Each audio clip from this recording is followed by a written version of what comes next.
First, I do want to talk about the draft because, as suspected, Cade Cunningham went first overall to the Pistons. Jalen Green went second to the Rockets. Evan Mobley went third to the Cavs. And that suit, woo! We will show you the rest of the lottery picks in a bit.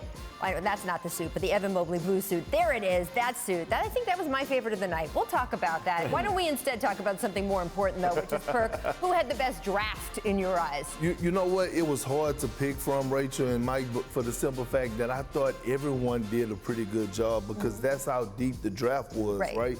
But I got to give the edge to the Pistons. Troy Weaver did his thing. And I know he had the #1 pick, but he was caught in between of getting Jalen Green and Cade Cunningham, and he made the right move. He made his next move the best move by getting the most complete player in the draft in Cade Cunningham.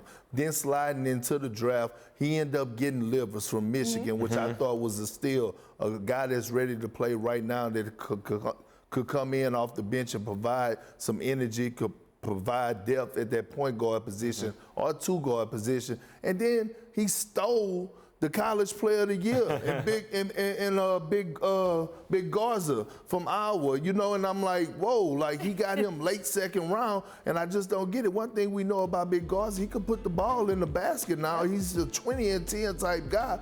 I know people want to talk about his defense, but he can stretch the floor, he can knock down shots. So I have to give it to the Pistons and my guy, Troy Weaver. Weave, I see you doing your thing. Okay, I mean, good call, Cade Cunningham. I think that every team in the top 3 was a winner, right? But I look at the Orlando Magic and what they did. I mean, getting a guy like Jalen Suggs at #5, like that's a culture changer, okay? Like they now have an identity as a team. I know they have this glut of guards with Markelle Fultz and Cole Anthony and RJ Hampton, but he can play with any of those guys. And by the way, he's the best of all of them, okay? So you get a defensive-minded guy like that who reminds me a lot of Drew Holiday, and then also Franz Wagner. Don't sleep on Franz. They got him at #8. I think he's going to be a starter in the NBA for a long time. So first-year head coach Jamal Mosley gets some guys who are ready to play. They're mature, they're tough, they're defensive-oriented, and I think the Magic are heading the right direction. So wait, is Mo Wagner Franz's brother now, or is Franz still Mo's brother until Franz does better,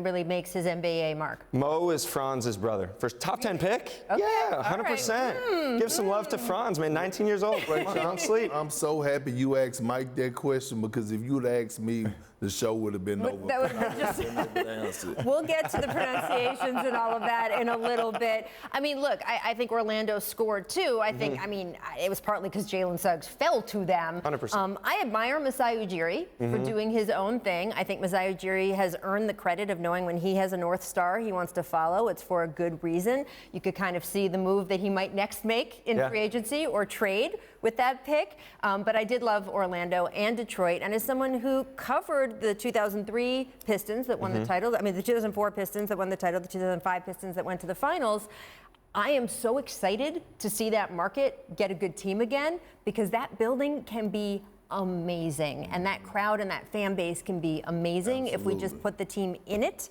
that can win, and that'll be a lot of fun. All right, so let's go to the other side, though.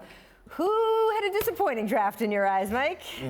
I would say surprising is maybe more the word with the Memphis Grizzlies. I mean, okay, they move up to 10, right? And there are some good options sitting there. You have Moses Moody, you have James Bouknight. Don't talk about Moses. We won't talk about Moses Moody yet, but they went with Zaire Williams, okay, who we had as a projected top 10 pick coming into the season. He's very, very talented, but this is a guy who's a few years away. I mean, he struggled to have an impact in the Pac-12 with Stanford, just wasn't very efficient, not very tough yet physically or defensively. So I just wonder, like, when is he going to be able to help them? Whereas they could have had some guys who come in right away and play and have an impact. And then you look at trading up to 30 as well. They drafted Santi Aldama, who, again, talented kid out of Loyola, Maryland. You know, he's had some success playing overseas with the Spanish junior national team. But to take him at 30 and he might be a roster guy who's on their team next year. Like, I look at Isaiah Livers, I look at Herb Jones. There were a lot of guys who could kind of fit their time timeline. So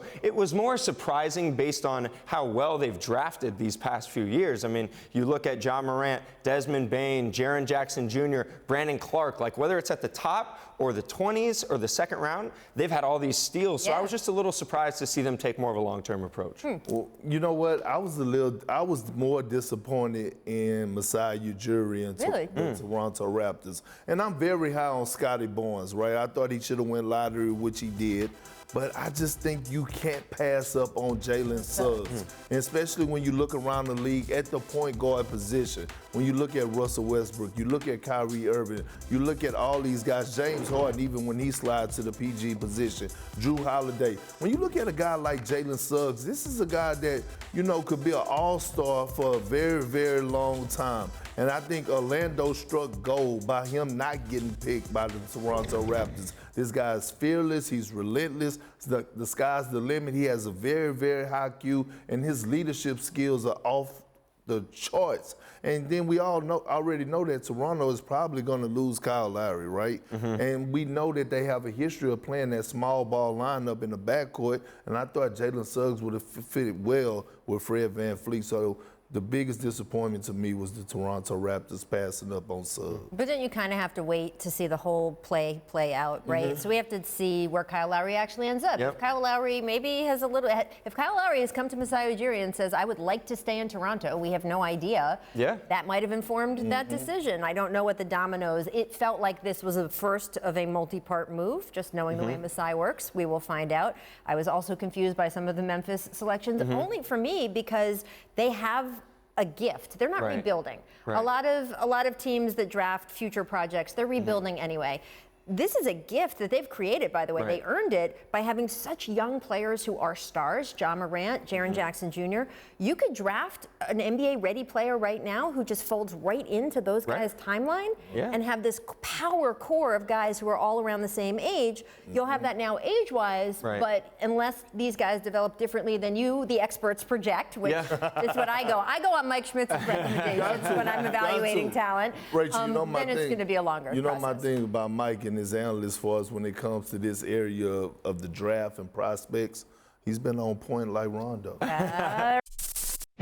Thanks for watching ESPN on YouTube. For live streaming sports and premium content, subscribe to ESPN+.